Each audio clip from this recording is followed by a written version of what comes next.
میں بلا تاخیر ملتمس ہوں محترم جناب حضرت علامہ مولانا ڈاکٹر سید محمد اشرف جیلانی دامت برکات اللہ عالیہ سے کہ وہ تشریف لائے اور آج کی اس کانفرنس سے اپنے خطاب سے سامعین کے قلوب کو گرمائیں.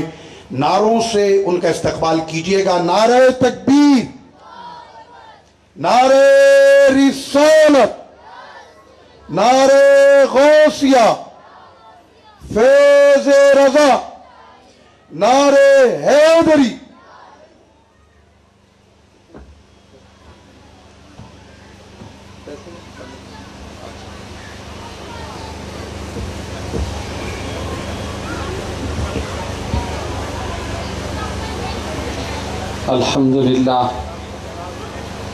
الحمدللہ رب العالمین والصلاة والسلام علی من کان نبیا وآدم بین الماء والتین وعلی آلہ واصحابہ اجمعین.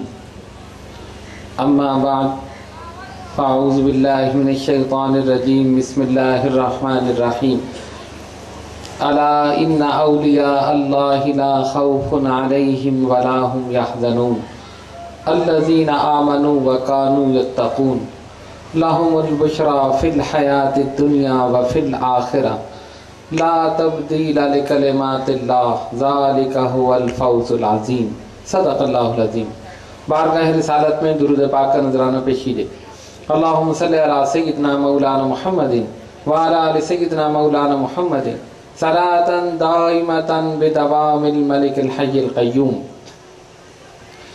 نام ہی نام ہے جو کچھ ہے حقیقت کے سوا، نام ہی نام ہے جو کچھ ہے حقیقت کے سوا، راستہ کوئی نہیں ان کی شریعت کے سوا. پاس روزے بھی تھے سجدے بھی زکوٰۃ و حج بھی، پاس روزے بھی تھے سجدے بھی زکوٰۃ و حج بھی، کام نہ آیا محشر میں کچھ ان کی رحمت کے سوا، کام نہ آیا محشر میں کچھ ان کی رحمت کے سوا. اور شامیانہ نہیں خورشید قیامت کے لیے، شامیانہ نہیں خورشید قیامت کے لیے، کالی کملی کے سوا چادر عطرت کے سوا. نام ہی نام ہے جو کچھ ہے حقیقت کے سوا، راستہ کوئی نہیں ان کی شریعت کے سوا. من علینا ربنا اذ بعث محمد ایدہ بایدہ ایدنا باحمد ارسلہ مبشرا ارسلہ ممجدا صلو علیہ دائما صلو علیہ سرمدا صلی اللہ علی النبی الامی والی صلی اللہ علیہ وسلم صلاۃ و سلاما علیک یا سیدی یا رسول اللہ. صدر محفل حضرت علامہ مولانا صاحبزادہ ریحان امجدی صاحب دامت برکاتہم العالیہ و دیگر علماء کرام اور حاضرین محفل، السلام علیکم ورحمۃ اللہ وبرکاتہ. محفل اپنے اختتام کی جانب رواں دواں ہے اور عصر کی نماز کا وقت بھی ہوا چاہتا ہے. میں مختصر سے وقت میں اپنی گزارشات آپ کے سامنے پیش کروں گا. وما توفیقی الا باللہ العلی العظیم. اللہ تبارک و تعالیٰ کا ہمیشہ ہی سے امت محمدیہ صلی اللہ علیہ وسلم پر یہ کرم رہا ہے کہ اس نے مختلف ادوار میں معصیت کے بڑھتے ہوئے رجحان کو روکنے کے لیے ایسی یگانہ روزگار ہستیوں کو بھیجا کہ جنہوں نے اپنے قول، اپنے عمل، اپنی گفتار، اپنے کردار سے دین اسلام کی کما حقہ تبلیغ کی اور یہ فریضہ انجام دیا. اور انہوں نے شرار بولہبی کے مقابل چراغ مصطفی کی لو کو بڑھایا. ایسی ہی عظیم الشان شخصیتوں میں سے ایک صاحب عرس حضرت عبداللہ شاہ غازی رضی اللہ عنہ ونور اللہ مرقدہ کی ذات والا صفات تھی کہ جنہوں نے اپنی پوری زندگی دین اسلام کے لیے وقف کر دی اور اسی کے خاطر اپنی جان کا نذرانہ بھی پیش کر دیا. ایک ہوتا ہے غازی اور ایک ہوتا ہے شہید. ایک مسلمان اللہ کے دین کی سربلندی کے لیے میدان کارزار میں اترتا ہے اور لڑتا ہوا اپنی جان قربان کر دیتا ہے، اسے ہم کہتے ہیں شہید۔ اور ایک مسلمان دین اسلام کی سربلندی کے لیے میدان کارزار میں اترا، کافروں سے اس نے جنگ کی، اس کو فتح حاصل ہو گئی، اس کو کہا جائے گا غازی، جس کو فتح حاصل ہو گئی۔ حضرت عبداللہ شاہ غازی رضی اللہ عنہ ونور اللہ مرقدہ کی شان یہ ہے کہ آپ غازی بھی ہیں، آپ شہید بھی ہیں، غازی بھی ہیں، شہید بھی ہیں۔ شہید اس لیے کہ دین اسلام کے لیے اپنی جان قربان کر دی، غازی اس لیے کہ آپ کو ایسی فتح حاصل ہوئی کہ جس مقصد کے لیے اپنی جان قربان کی، جس دین کے لیے اپنی جان قربان کی، جس پیغام کو پھیلانے کے لیے اپنی جان قربان کی، وہ پیغام آج بھی جاری ہے، انشاءاللہ قیامت تک جاری رہے۔ تو ایک تو شہید ہوتا ہے، ایک غازی ہوتا ہے۔ آپ کی شان یہ ہے، غازی بھی ہیں، شہید بھی، دونوں چیزیں۔ بزرگان دین اولیاء کاملین کا پیغام محبت کا پیغام ہے، امن کا پیغام ہے۔ اللہ کے یہ نیک اور برگزیدہ بندے جہاں بھی گئے، جس مقام پر گئے، دین اسلام کا پیغام انہوں نے عام کیا۔ آج لوگ یہ کہتے ہیں، مغربی تہذیب والے یہ کہتے ہیں کہ دین اسلام تلوار سے پھیلا ہے، مسلمان بادشاہوں نے تلوار کے زور پر اسلام پھیلایا ہے۔ ہم یہ کہتے ہیں کہ بات غلط ہے، تلوار کے زور پر کسی کو مسلمان نہیں کیا جا سکتا، طاقت کے زور پر کسی کو اپنا مطیع نہیں بنایا جا سکتا، طاقت کے زور پر کسی کو فرما بردار نہیں بنایا جا سکتا۔ ہاں، اسلام تلوار سے پھیلا ہے، لیکن اخلاق کی تلوار سے پھیلا، محبت کی تلوار سے پھیلا۔ بزرگان دین نے وہ ظاہری تلوار نہیں نکالی، اخلاق کا ایسا نمونہ پیش کیا کہ لوگ جوق در جوق اسلام میں داخل ہو گئے۔ حضرت بایزید بستامی رضی اللہ عنہ، ان کے قریب ایک یہودی رہتا تھا۔ ایک مسلمان نے کہا اسے کہ تم مسلمان ہو جاؤ، اسلام قبول کر لو۔ تو یہودی نے کہا کون سا اسلام، کون سا اسلام قبول کرو؟ اس نے کہا کون سا کیا مطلب ہے، کیا بہت سارے اسلام ہیں؟ اسلام تو ایک ہی ہے۔ کہا نہیں، میری نظر میں دو اسلام ہیں، دو۔ تو مسلمان نے پوچھا وہ دو اسلام کون سے ہیں؟ کہا دو اسلام، ایک اسلام وہ ہے جس پہ تو عمل کر رہا ہے، اور ایک اسلام وہ ہے جس پہ بایزید بستامی عمل کر رہا ہے۔ یہ دو اسلام ہے میری نظر میں۔ اگر تو اس اسلام کی بات کرتا ہے کہ جس پہ تو عمل کر رہا ہے، تو ایسے اسلام کو میں دور سے ہی سلام کرتا۔ اور اگر اس اسلام کی بات کرتا ہے کہ جس پہ حضرت بایزید بستامی رضی اللہ عنہ عمل کر رہے ہیں، میں آج ہی کلمہ پڑھ کے مسلمان ہونے کے لیے تیار۔ پتہ یہ چلا کہ ہم اسلام کرتے ہیں، لیکن اسلام کی تعلیمات پر عمل نہیں کرتے۔ اور یہ بزرگان دین اولیاء کاملین، یہ چلتے تھے تو اسلام چلتا ہوا نظر آتا، یہ بولتے تھے تو اسلام بولتا ہوا نظر آتا تھا۔ ہم اسلام دکھاتے ہیں، ہم اسلام بتاتے ہیں، وہ اسلام دکھاتے تھے۔ یہ فرق ہے، ہم اسلام بتاتے ہیں، اسلام یہ ہے، اسلام کہتا ہے جھوٹ نہ بولو، ہم جھوٹ بولتے ہیں۔ اسلام کہتا ہے امانت میں خیانت نہ کرو، ہم وہ کرتے ہیں۔ اسلام کہتا ہے دھوکہ نہ دو، ہم ایک دوسرے کو دھوکہ دے رہے ہیں۔ اسلام کہتا ہے غیبت نہ کرو، ہم خود غیبت کر رہے ہیں۔ کیا مطلب؟ ہم اسلام دکھا رہے ہیں، ہم اسلام بتا رہے ہیں۔ اور یہ اللہ کے نیک بندے اسلام دکھاتے تھے، انہوں نے سچ بول کر بتایا کہ دیکھو سچائی یہ ہے، سچ کے خاطر زندہ رہے اور سچ کے خاطر اپنی جان قربان کر دی۔ اس وجہ سے ان کی تعلیمات میں اثر تھا، ہماری تعلیمات میں اثر نہیں، ہماری تبلیغ میں اثر نہیں۔ اللہ کا ایک نیک بندہ کسی ایک علاقے میں پہنچ گیا، پورا کا پورا قریہ مسلمان ہو گیا، پورا گاؤں مسلمان ہو گیا، پورا شہر مسلمان ہو گیا۔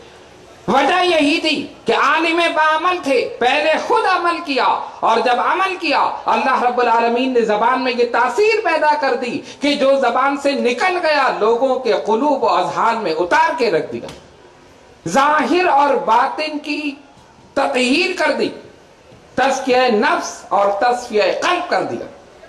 یہ انہی بزرگان دین اولیاء کاملین کا نام ہے۔ تو آج کی اس عظیم شان کانفرنس کا انعقاد، اس کا مقصد یہی ہے کہ حضرت عبداللہ شاہ غازی رضی اللہ عنہ ونور اللہ مرقدہ کی تعلیمات کو عام کیا جائے۔ ہمارے استاد محترم مفتی منیب الرحمان صاحب فرما رہے تھے کہ یہ کام بڑا مشکل ہے، اور حقیقت یہی ہے کہ ہم نے آسان کام لے کر مشکل کام کو چھوڑ دیا۔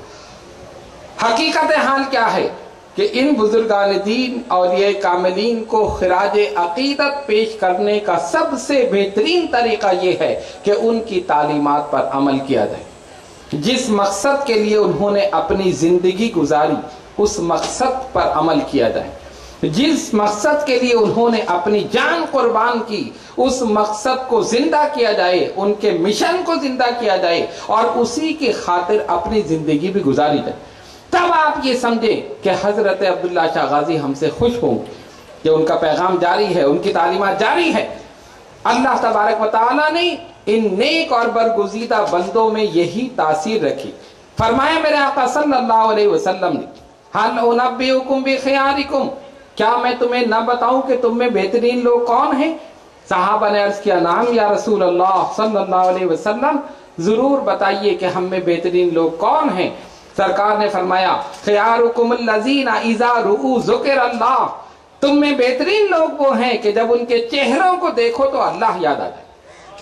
حقیقت حال یہی ہے کہ جب انسان اپنی دین کی تعلیمات پر عمل کرتا ہے، اللہ رب العالمین کا ذکر کرتا ہے، رسول اللہ صلی اللہ علیہ وسلم کی محبت اپنے دل میں راسخ کر لیتا ہے، اللہ تبارک و تعالی اس کے چہرے پر ایسا نور عطا فرما دیتا ہے کہ بولنا تو درکنار ہے، لوگ دیکھ کر ہی اسلام قبول کر لیں، دیکھ کر ہی خدا کی طرف راغب ہو جائیں، دیکھ کر ہی گناہوں سے تائب ہو جائیں۔ حقیقت میں حضرت عبداللہ شاہ غازی رضی اللہ عنہ ونور اللہ مرقدہ کا چہرہ مبارک ایسے ہی تھا، ان کی تعلیمات ایسی ہی تھی، اور جیسے جیسے وقت گزرتا ہے ان کے تصرفات میں اضافہ ہی ہو جاتا۔ دنیا والوں کا حال یہ ہے کہ اگر آج کسی کو دفن کیا جائے، لوگ 2 دن کے بعد بھول جائیں، 10 دن کے بعد بھول جائیں، 1 مہینے کے بعد بھول جائیں، بہت یاد رکھا تو 1 سال تک، اس کے بعد بھول گئے۔ جیسے وقت گزرتا ہے لوگ بھول جاتے ہیں کون آدمی تھا، کہاں رہتا تھا، مر گیا، ختم ہو گیا، دفن کر دیا۔ جیسے وقت گزرا نسیہ منسیہ ہو گیا، بھلا دیا گیا۔ لیکن اس کے برعکس یہ بزرگان دین اولیاء کاملین جیسے وقت گزرتا ہے ان کے فیوز و برکات میں ویسے اضافہ ہوتا رہتا، ان کی یاد اسی طرح لوگوں کے دلوں میں تازہ ہوتی رہتی ہے۔ اب جتنا وقت آپ کو گزر رہا ہے آپ دیکھ رہے ہیں کہ پہلے کیا کیفیت تھی اور آج دربار کی کیا کیفیت، اور انشاءاللہ آگے مزید اس شان میں اضافہ ہوتا رہے گا۔ آخری بات کر کے میں اپنی گفتگو کو ختم کروں۔ فرمایا میرے آقا صلی اللہ علیہ وسلم نے، بندہ اللہ کی عبادت کرتا ہے، نوافل پڑھتا ہے، یتقرب الی بالنوافل، وہ نوافل کے ذریعے میرا قرب حاصل کرتا، نوافل کے ذریعے میرا قرب حاصل کرتا، اور جب وہ میرا قرب حاصل کرتا ہے میں اسے اپنا محبوب بنا لیتا ہوں، اللہ تبارک و تعالی محبوب بنا لیتا۔ پھر ارشاد خداوندی ہوتا ہے، اے جبریل یہ میرا فلاں بندہ جو زمین کے فلاں مقام پر رہتا ہے یہ میرا محبوب ہے، تم بھی اس سے محبت کرو۔ حضرت جبریل بھی اس سے محبت کرنے لگے۔